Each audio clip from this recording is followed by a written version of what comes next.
Continuamos en Camino a los Pinos. Les recordamos a ustedes nuestro correo de voz, Twitter, el teléfono con el cual estamos en contacto con ustedes, analizando los temas que a ustedes les interese y que nos han comentado, como el día de hoy, a la presencia del doctor Alejandro Carrillo en la evolución de la administración pública.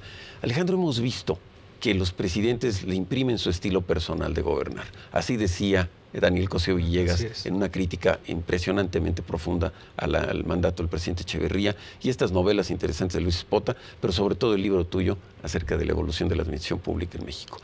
Vemos casos, por ejemplo, como el enfrentamiento o la rivalidad entre Alfredo del Mazo, secretario de Energía y Minas en el periodo de la Madrid, y el presidente Salinas, secretario de Programación y Presupuesto. Así es. Y cómo en el momento que Salinas gana la presidencia, viene la privatización y el desmantelamiento de la estructura de todo lo que representaba su rival político en ese momento, Alfredo del Mazo. Bueno, yo no lo pondría en términos así tan reduccionistas, porque habría que irse un poquitito más atrás. Cuando el gran pleito en realidad se da a partir de López Mateos, cuando crea la Secretaría de la Presidencia encargada de la autorización de las inversiones con la Secretaría de Hacienda. Es un pleito que dura 18 años.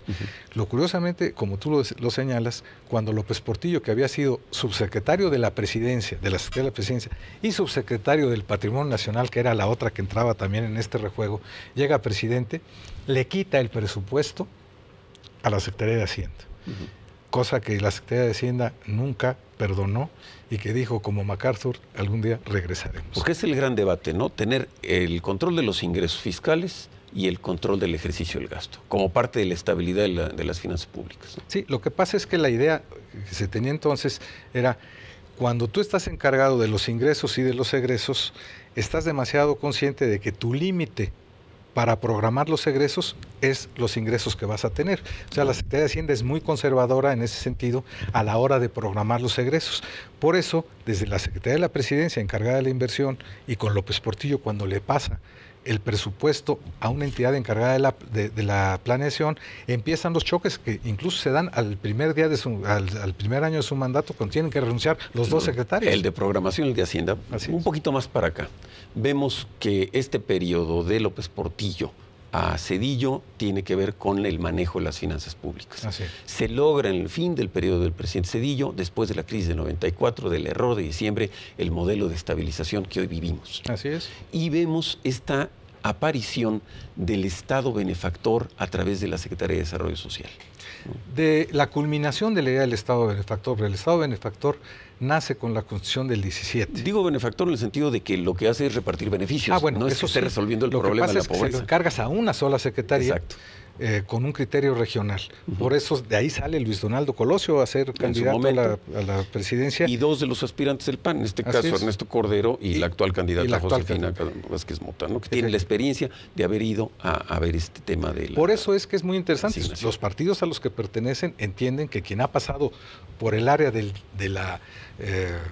como tú señalas, del otorgamiento del presupuesto de beneficio social, que es la Secretaría de Desarrollo Social, pues tienen las posibilidades de aspirar a ser presidentes de la República.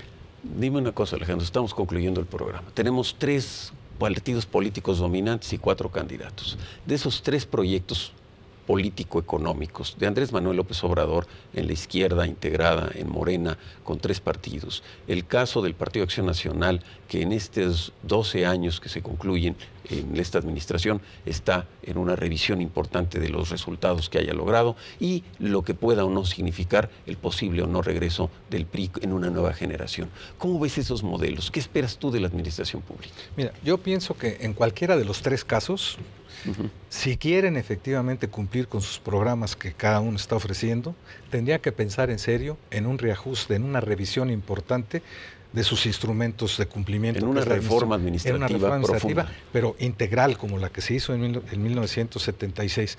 Y por una razón, hay que verlo. Antes los presidentes anunciaban sus reformas administrativas durante su campaña y lo primero que mandaban al Congreso de la Unión, casi como primer acto de gobierno, es una reforma a la estructura administrativa del gobierno que iban a tener. En el caso, por ejemplo, del presidente Calderón, no lo pudo hacer y envió un proyecto totalmente frustrante, que fue eliminar a la Secretaría de Turismo, eliminar la Secretaría de la Reforma Agraria y ahora eliminar dice a la Secretaría de la presidente Función Calderón Pública. que se dedica a hacer campaña turística. Pero lo curioso es que el propio Congreso ni siquiera le da entrada, más allá de una comisión, a la discusión de este proyecto, simplemente lo desestima por inoportuno. Y como tú acabas de decir muy bien, el propio presidente Calderón ahora se pone al frente del programa de turismo, lo que parece que es un poco raro, ¿no? No hay posibilidad de que una promesa de campaña funcione si no hay una nueva visión de la administración pública mexicana. Yo creo que sí, estás en lo correcto, porque si no sería demagogia. Tú no le puedes pedir a un automóvil que está hecho para correr 80 kilómetros y para tener una velocidad X y la capacidad de manejar a 40 personas, para que cumpla un proyecto que requiere que el aparato administrativo vaya más rápido, sea más eficiente y atienda a un mayor número de personas. Pues es uno de los retos. Te agradecemos muchísimo, Alejandro, tu presencia con nosotros hoy. Le agradecemos a usted que nos haya acompañado en una edición más de Camino a los Pinos, porque todo México va camino a los pinos.